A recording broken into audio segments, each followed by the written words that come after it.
Assalamu alaikum wa rahmatullahi wa barakatuh. Welcome to a very special broadcast of Vantage Point on ITV. We're coming to you from Nasrec in Soweto, where the ANC are currently hosting their 5th General Council. And I'm delighted to be joined this morning by ANC Communications Manager Kusela Sangoni. Kusela, welcome to ITV. Thank you very much, Mohammed. Thank you so much for having us. It's a pleasure. Kusela, this is going to be huge. We've seen the amount of media. The last count was over 1,500 media trying to be accredited, the amount of delegates, but the organization, what has it been like organizing such an event of this magnitude?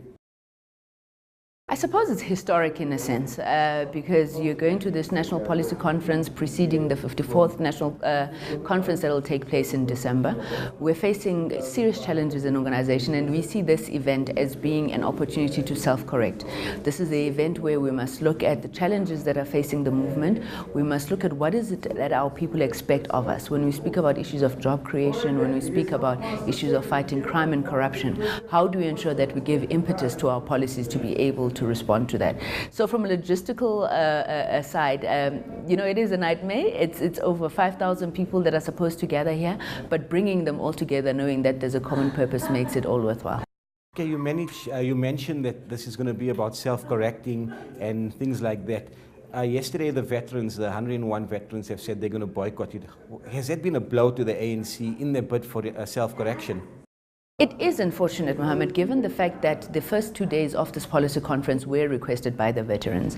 They felt that there were issues around the state of health of the organization that we needed to discuss. We've taken a decision, however, as a movement that will continue, regardless of whether they're here or not, because we do think that there's merit in the issues that they wanted to discuss. So we'll spend the first 2 days just focusing on how do we continue to strengthen the organization so it's able to lead society in the manner that it's supposed to. Is the ANC worried about the state of the organization? We've been hearing for the last few months the words in the room, state capture. The country has been captured by certain groups and things like that. Is the ANC worried? And will this just be a talk shop, or will these things seriously be discussed at the policy conference? Indeed, we are worried. The decline that we saw in the last local government elections must give us cause to worry, and I think the media reports as well. But we believe that these challenges are not unique, nor are they insurmountable. Over the lifespan of the ANC, 105 years, there's been various epochs where we've faced serious challenges, and this is really one of them. We have absolute confidence in the organization's ability to self-correct.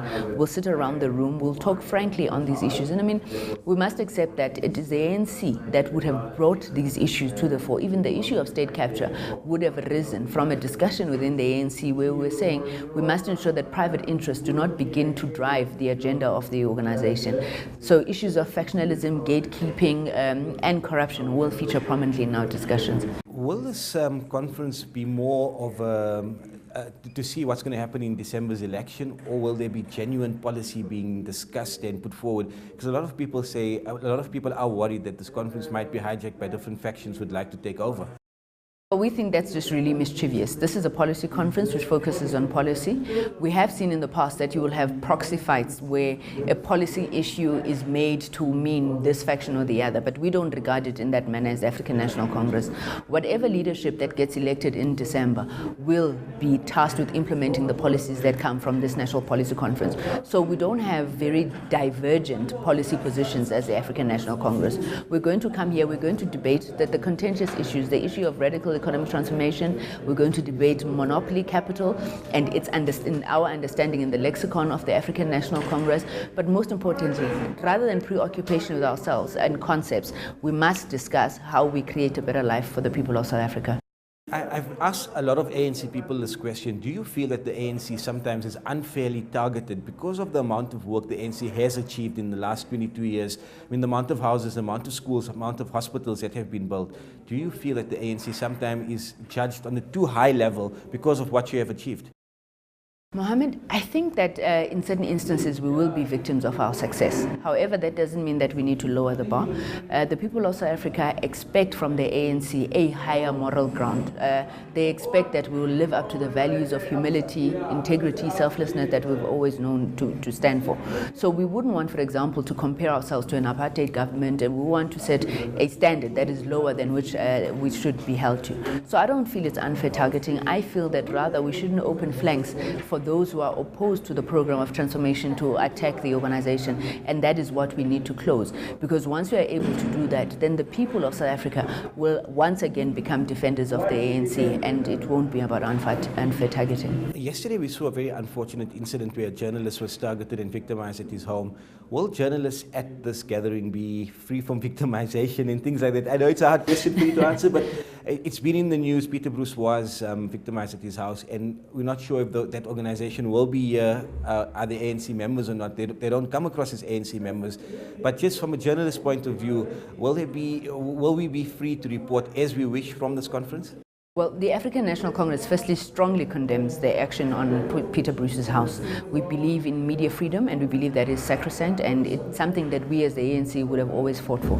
We can give you a guarantee that in this conference your views will be allowed to be aired like those of the delegates here, and really that is what the ANC is about. We're a broad church that accepts and welcomes divergent opinions, because only then through that unity in diversity are we stronger. Kusela, you've probably had a very tough 2 or 3 weeks preparing for the conference. What's the program for the conference for the next 6 days? If you can just give our viewers a brief overview of what will be happening for the next 6 to 7 days. Well, in this conference, as we indicated, we'll be spending a lot of time on the issues that are confronting the organization, just understanding the global balance of forces. You would have seen a situation where throughout the globe we have an emergence of the right wing and conservatism. How do we understand that as the African National Congress, and what must then be the response of your progressive forces?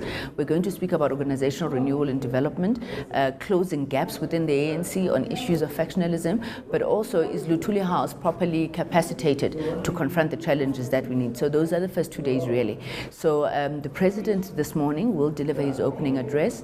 The Secretary General will give what we call a diagnostic input. So how does he then frame the challenges that we are confronting? We're looking at getting a report on the implementation of the IGP. Then we go into these commissions that are going to discuss the organizational challenges. At the beginning of next week, then we really focus on sectors, in the economy, on issues of land, on issues of the fourth industrial revolution and telecoms, legislature and governance and so forth. So it's going to be a very busy week for the 5,000 or so delegates here. Kusela, thank you so much for your time this morning, and we'll probably speak to you over the next few days. Thank you so much, Mohammed. That was Kusela Sangoni, the national spokesperson of the ANC, who has just given us a brief overview of what this conference is going to be about. We're going to take a short break. Stay tuned.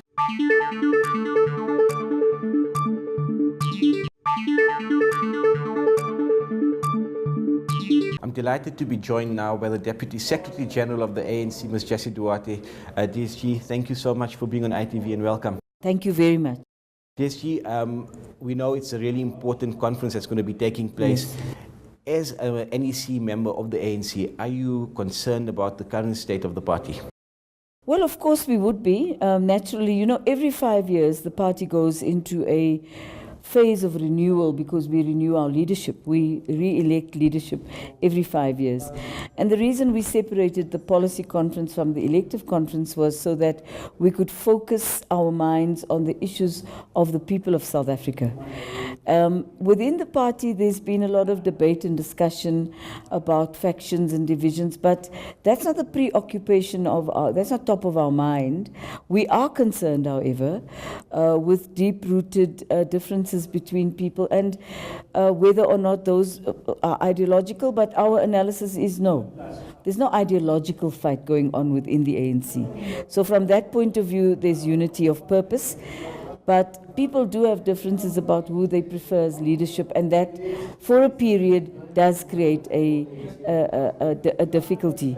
Our major concern is, however, more relative to the efficacy of our policies and the impact that it has on the people, and whether or not our policies do improve the lives of the people. That's the most important thing. We are building for unity. Unity of purpose right now is the restructuring of our economy, making sure that our partners, who is business, understands that this is not a fight with them, but it is a fight for inclusivity, and they have to be a partner. It's not a fight, it's a struggle. So that, you can't have a situation where the majority of the people of our country are not leading the economy. And that's a problem. The so-called elephant Yes. in the room, which has been radical economic transformation, Yes. white monopoly capital, state capture. Sure. Now, will the ANC be really tackling these issues face down, especially white monopoly capital or monopoly capital, radical economic transformation, and most importantly for the people out there who are worried about the so-called state capture? Capitalism by its nature encourages the influence on the state by particular individuals. It's what the capitalist world works with and lives with every single day. We must avoid that in South Africa. But for centuries in our country, that's been the status quo. The state-owned enterprises during the apartheid era and the downstream industry that was developed around that was developed in a way that only benefited a particular class of white South Africans, frankly speaking. So that was genuine state capture. The state was hollowed into a stream. One would be, this is the state-owned enterprise, and these particular companies feed that state-owned enterprise. We've been trying to break that with the tender process by making sure we open up to everybody. But having said that, our country must be very wary of monopoly capital's games, which one of it is state capture, is to ensure that the state feeds back its income through taxes into a minority pocket. The ANC wants to move away from that. We're saying we want inclusivity, and so radical economic transformation is not a big boogeyman. Yes, it is radical to transform an economy that has worked in a particular way for hundreds of years. It is now the time to accept and understand, like we did in 1990, that there's no alternative to democracy. We've got to understand, as all South Africans, there is no alternative to inclusivity of our economy. The not doing that is the disaster. Our people are not going to be patient forever to simply eke a living as the labor force of very wealthy people. Our people want to be part of that which produces the income for the people in this country. Prosperity is not something that should belong to a few, but to as many people as is possible. And we have to eradicate poverty. We have to deal with it very, very hardcore. So yes, our policies are aimed at that. The most controversial one right now is, in fact, the mining charter. The mining industry is very monopolistic. And so the idea is to say to the mining industry, we're not taking away your wealth. We're simply saying that people who live on top of the mines have to have some benefit from the wealth beneath the soil that they live on, and that black South Africans should own 30% at least of a share in any mine in this country. 30% is not enough, but it is a beginning. Just speaking about the mining charter, there's been mixed messages in the media from different people in the organization. Some people saying that some members of the ANC, NEC members also saying that they haven't been consulted with regards to this.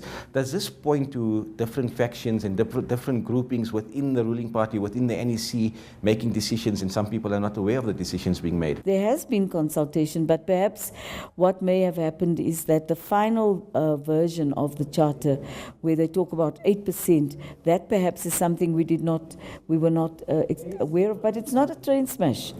The fact of the matter is, within the cabinet it was consulted. It's not like some small little cabal sits somewhere and makes these heady decisions. No. We must look at the mining charter as an opportunity to transform the primary industry in our country, and the one industry that has the potential for downstreaming. Not see it as an obstacle, not see it as something we need to fight about. In the ANC, there will always be differences of opinion. Put two ANC people in the same room, you're going to have two different opinions, because we encourage that. We encourage people to raise views, and we encourage contradiction so that we grow. And if you don't have contradiction, you can't grow. So that debate is going to be a hot debate here, as is the question of the restructuring of our economy. Is the NEC worried about disruptions by certain members trying to pull certain factions in? And what about songs that are going to be sung in the conference? Yesterday, the SG was speaking that no songs will be banned, but he didn't want a song to be sung about Zizi Kodwa, for example. But like if somebody sings a song about the deputy president and somebody else sings a song about Nkosazana Dlamini Zuma, how will the ANC be policing certain things, and will it be something where it's going to cause undue, unnecessary tension within the conference? So if people sing a song in praise of you, we're not going to have a problem. But if people sing a song to denigrate you, we will have a problem. Because we believe that there is no reason to be singing songs that denigrate and insult people. And we haven't reached that point of this decay in our organization yet.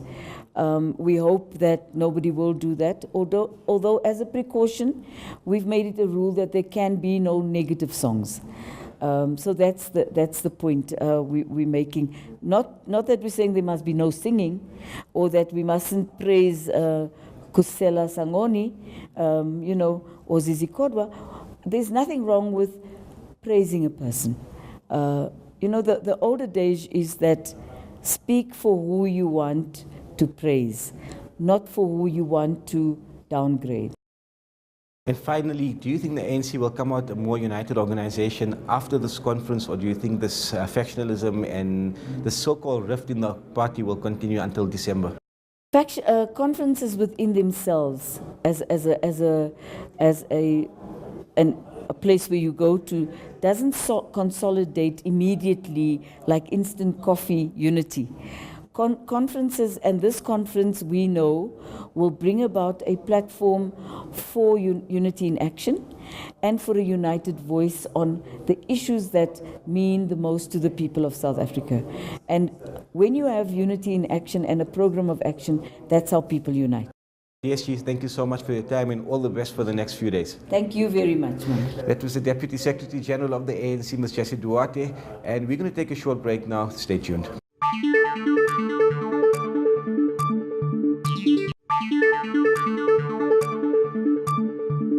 I'm joined now by the political editor from Power FM, Hajra Umarji. Hajra, thanks for joining us on ITV.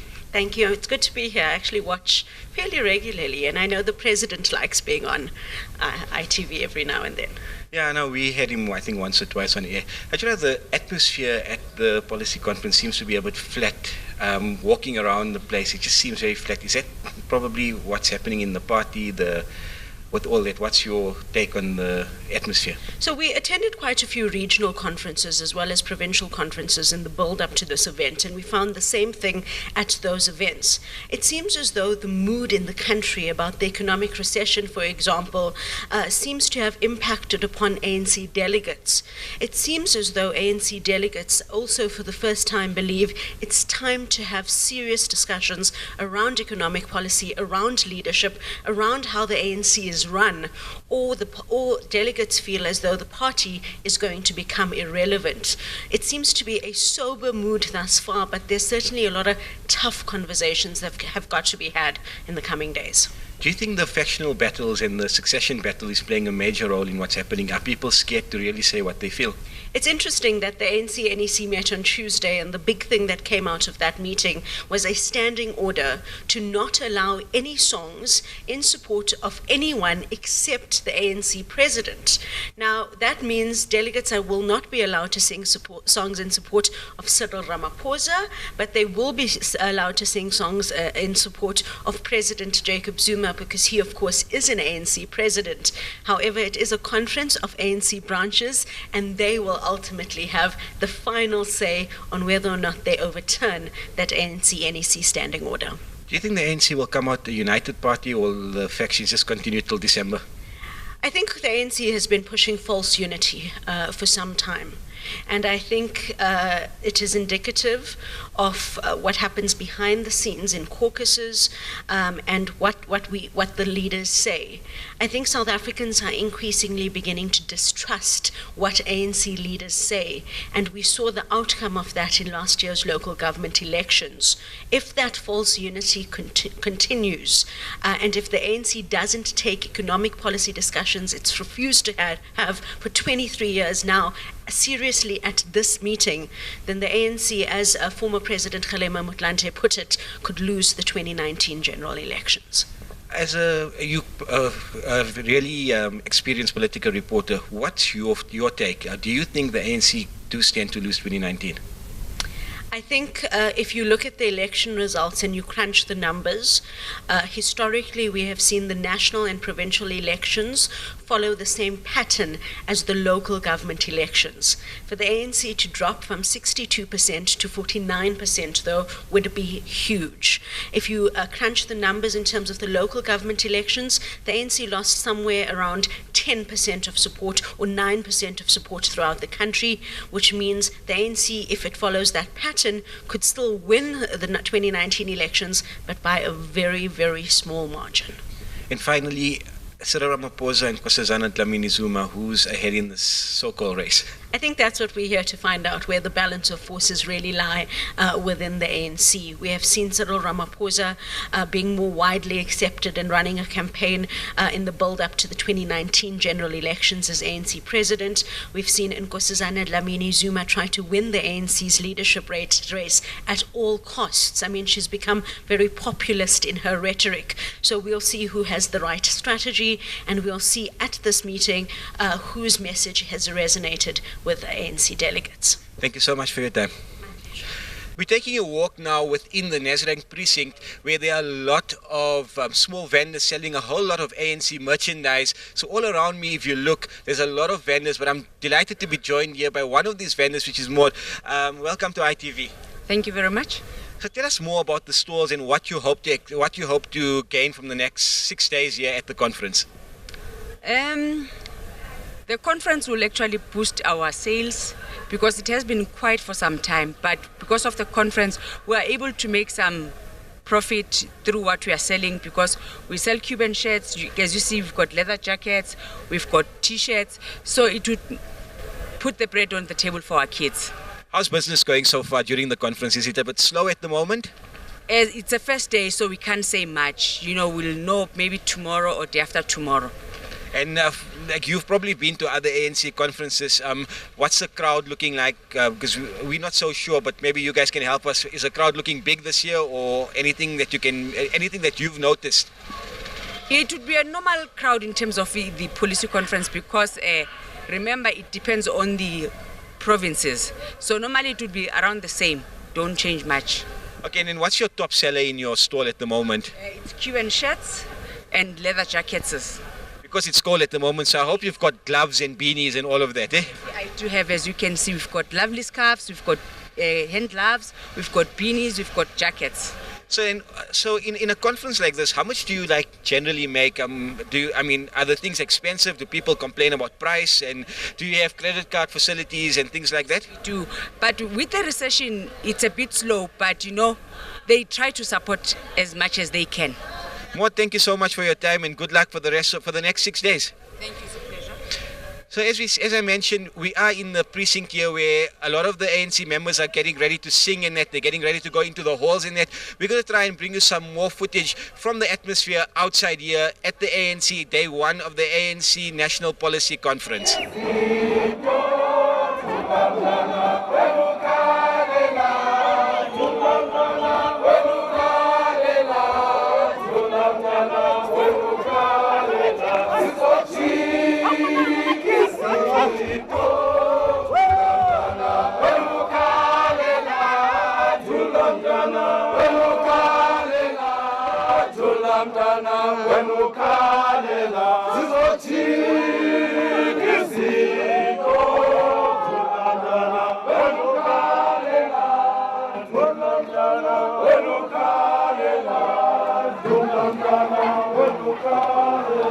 I've moved now to the Centre Square just outside Hall 6, which is the main hall of the ANC Policy Conference. And I'm joined by ANC branch members from the Northern Cape. Gentlemen, thank you for joining me this morning. Thank you very much. Okay, we're standing in the square where we have all these liberation icons and people that we all looked up to. We've got Nelson Mandela, Samora Machel, Chris Hani. What would they think of the current state of the ANC if they were here today?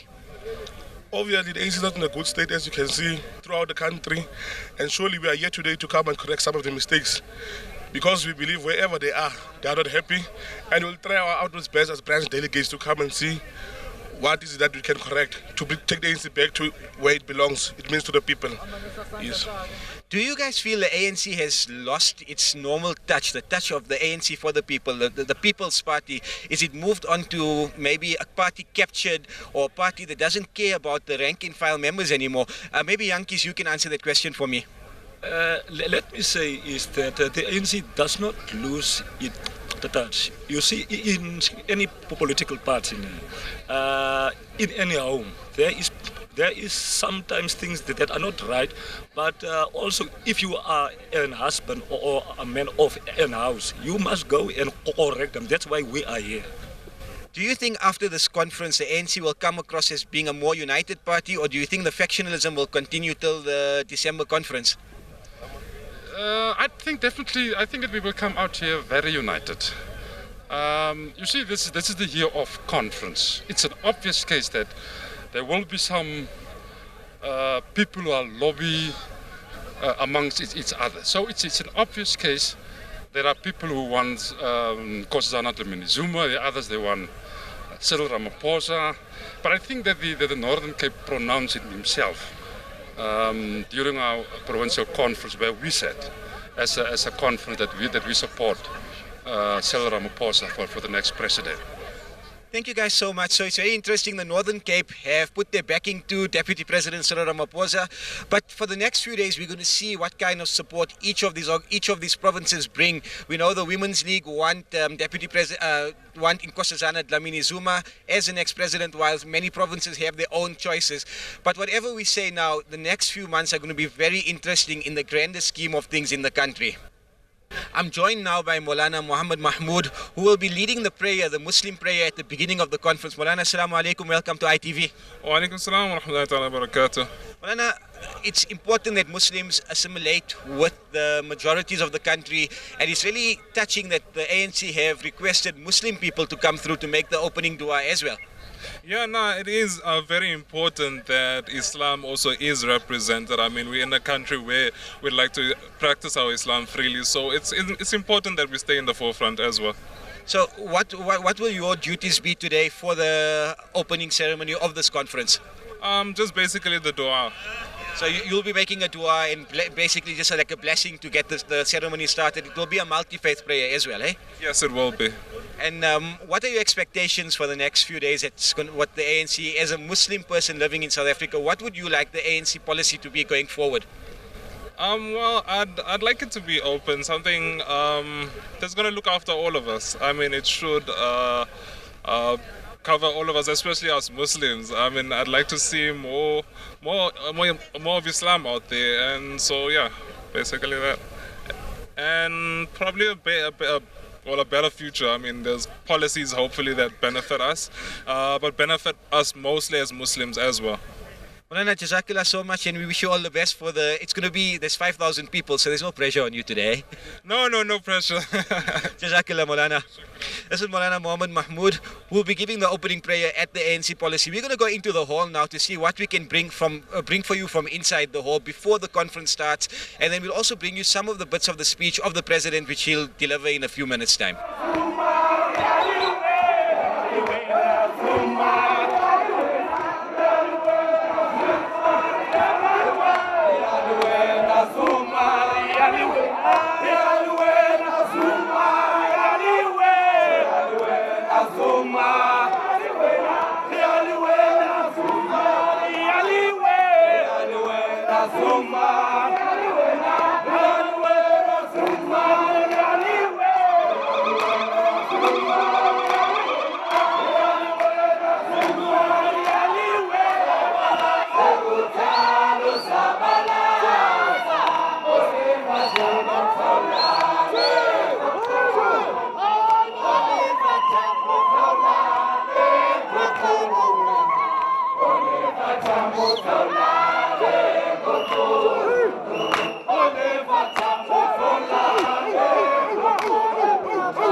Okay, now we're just in front of the main stage where the president and the rest of the ANC NEC will be giving their speeches in the next few hours. So if you can see behind me, many NEC members have broken out in song here at Nasrec in Soweto, and the atmosphere really is building with the different provinces all singing, breaking out into song.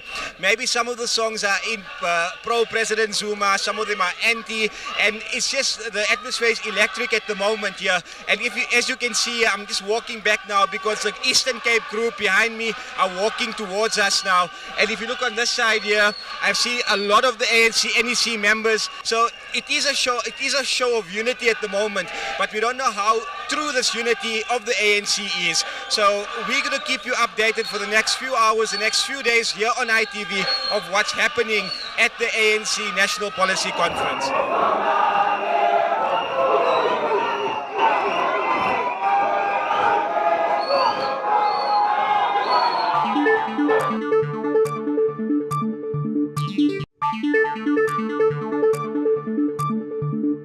I'm delighted to be joined now by NEC member, Minister Angie Motshekga. Minister, thank you so much for joining us on ITV. You can see the atmosphere is building up. Are you excited for the policy conference? I am. I mean, all the ANC events are always beautiful and heartening and all sorts of things. Yes, I'm very excited.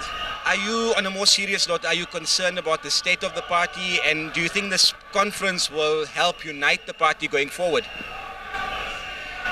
I think every ANC member is quite concerned, even from the local government elections, the ongoing spats between members. It is concerning. I am not necessarily hoping that this conference will unite, because it's not meant for that. I think it's meant for policy, and I think if they can, as much as possible, in the last 2 days, in the first 2 days, to put the foundations which are going to enable us to identify. I don't expect the policy to do it, policy conference, but to begin to get the discussions going. The policies, I mean, we've been listening to radical economic transformation, monopoly capital, all those words have been in the media, bandied around for many months now. Do you think the ANC is serious now to get radical economic transformation off the ground, and how can it be implemented without corruption taking its part? No, I mean, correct things are not necessarily dependent on negative things. Corruption is a negative aspect, but what I expect the policy conference to do is to develop the framework and begin to advocate for a different economic framework and landscape.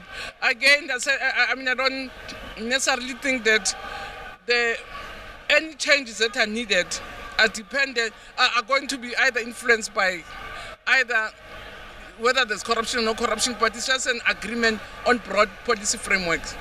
Minister, thank you so much for your time, and enjoy the rest of the week. Thank you. Thank you very much. Thank you very much.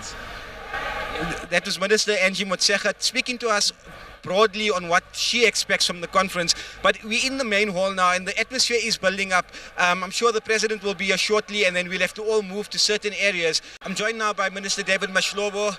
Minister, thank you for joining us on ITV. What's your expectations for the next few days?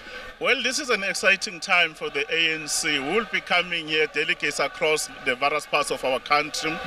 They will be able to come here and discuss over the next 2 days, more importantly, the health of our organization, the issues that are being raised, so that as a 105-year organization, we're able to learn from our history and our experiences and the challenges we've faced. But then in the remaining other days, we'll spend more time as an organization looking at the issues that will help us to build the national democratic society that is prosperous, non-racial, non-sexist, democratic. And we'll have to discuss the issue of the economy. The economy is not in good shape. All over the world, there are challenges. The economy is not responding. But also the issue that the majority of South Africans who are actually the majority in our country, they have not actually participating in our economy. We must respond to that. Issues around basic services, issues of transformation of our systems is going to be important, but more importantly, we'll have to spend more time to discuss safety and security.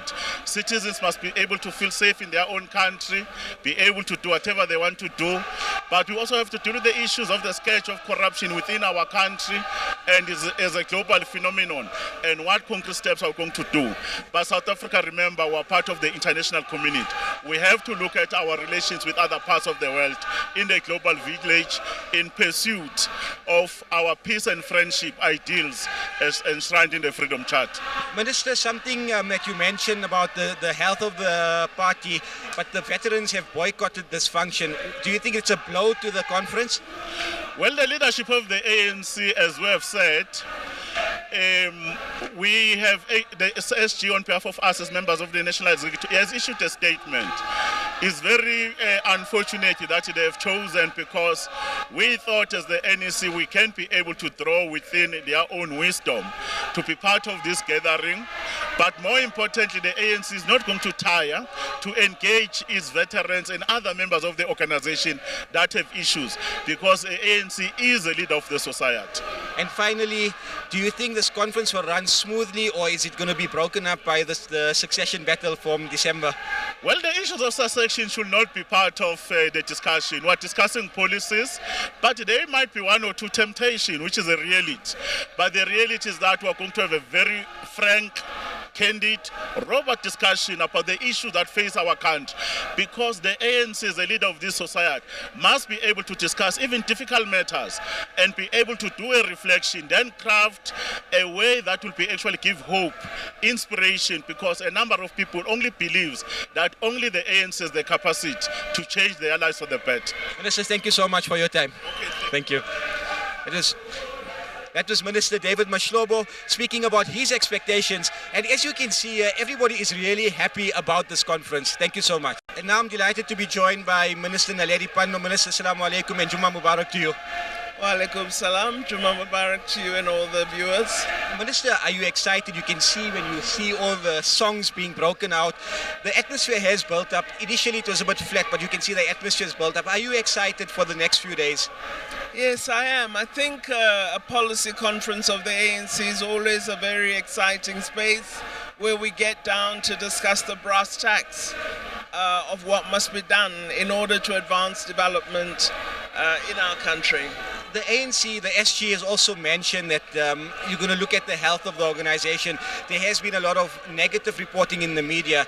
Do you think the ANC will come out a more united organization after this policy conference, or do you think the succession is going to keep these factions going until the end of the year?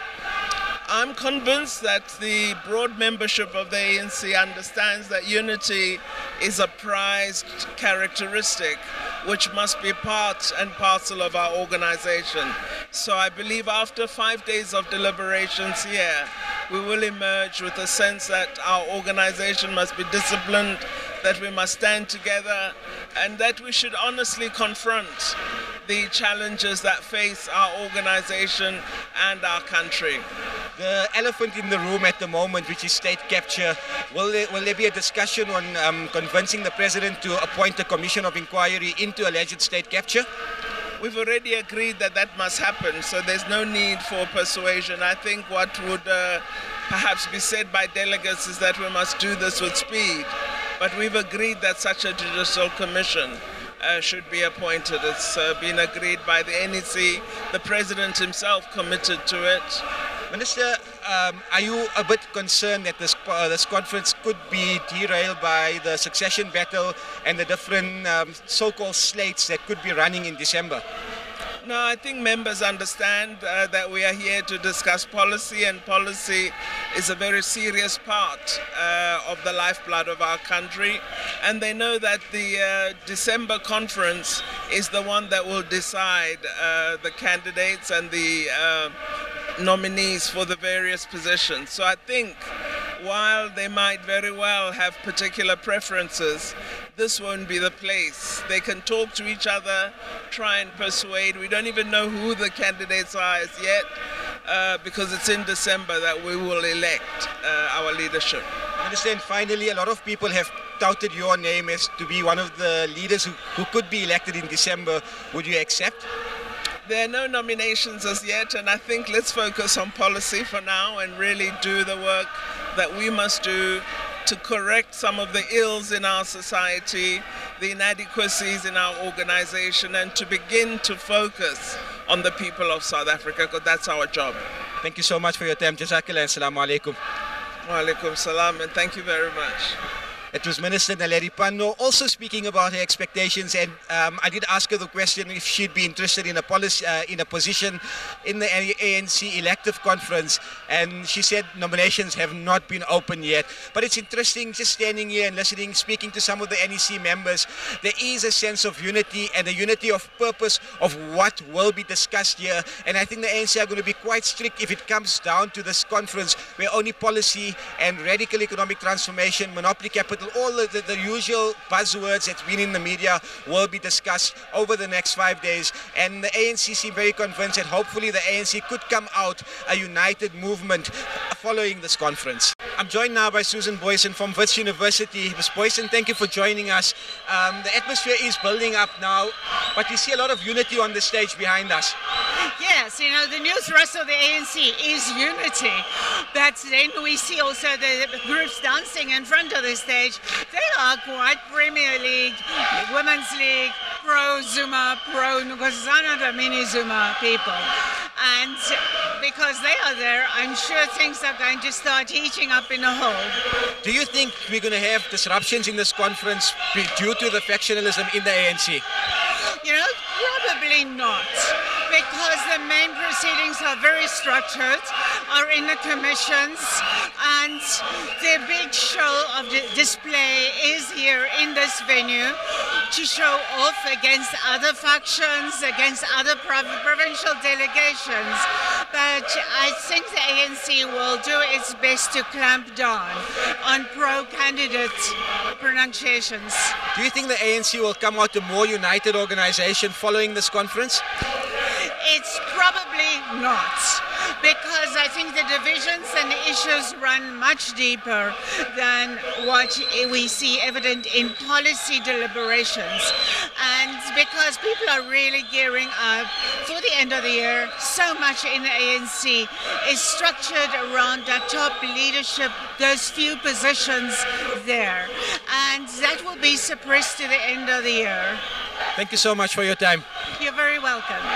That was Susan Boyson from Wits University, just giving us a brief analysis on what she thinks could happen in the next few days. Hi, I'm joined now by Minister Nkakula, the Minister of Defence. Minister, thank you for joining us on ITV. What's your expectations for the next few days in conference? My expectations are that the ANC, one, we've never had differences, by the way, on matters of policy. I'm raising this because somebody was asking me whether the ANC will emerge more united at this policy conference. But the issue is there have never been differences amongst ourselves on matters of policy. So I would expect that we'll emerge even stronger because we shall have ironed out issues of how do we implement the policies we have. We have very good policies, by the way. The challenge has been in the implementation of those policies. If I may make an example, for instance, if you look at the issue of single policy, it's a policy which has been there, but clearly people have had challenges in implementing. So we must strengthen their arm, we must empower them to implement. Do you think the ANC will get to discuss all the issues that they are having at the moment and come out of this conference? You said it is a united party, but what's going to come out after the conference? I think we will. I think the ANC has been able to overcome some of the worst situations we've found ourselves in. ANC has an ability to unite its members wherever there are attacks against it. And I think that with the 2 days which have been allocated strictly to discuss the state of organization, to discuss the challenges that we have as an organization and organizational renewal, I really believe that everybody will be honest enough to put the issues on the table, if only to keep this movement of our people united. By the way, the ANC is an organization of the people. It is a movement of the people of South Africa. It is not just a movement for the few members. It is a movement which is leading our society, and therefore we have no choice but we have an obligation to come together and strengthen the organization. Thank you so much for your time. We see the president has arrived. We hope you enjoy the next few days in conference. Thank you very much. And if you can, ask him if he can do a quick interview with us. No, he won't, because somebody must make arrangements for that. Okay, President Zuma has just arrived behind me, and the man does have a lot of charisma when he walks into a stage. So it does look like the conference was going to start, it's going to get underway very soon. Thank you so much. And finally, this is where all the press conferences will take place on a daily basis, because most of the commissions will be closed to the media and the public. Only ANC delegates will be allowed in there. But after each briefing, the chairman of that commission will come through to this press area and give us a rundown of what's happening. But that's all the time we have for this evening on our show. Remember to tune into ITV on a daily basis, where we'll bring you the latest from the ANC Policy Conference from here in Nasrec. For myself, Mohammed Shunara, and my production team, Ellen Schumer, Assalamu alaikum wa rahmatullahi wa barakatuh.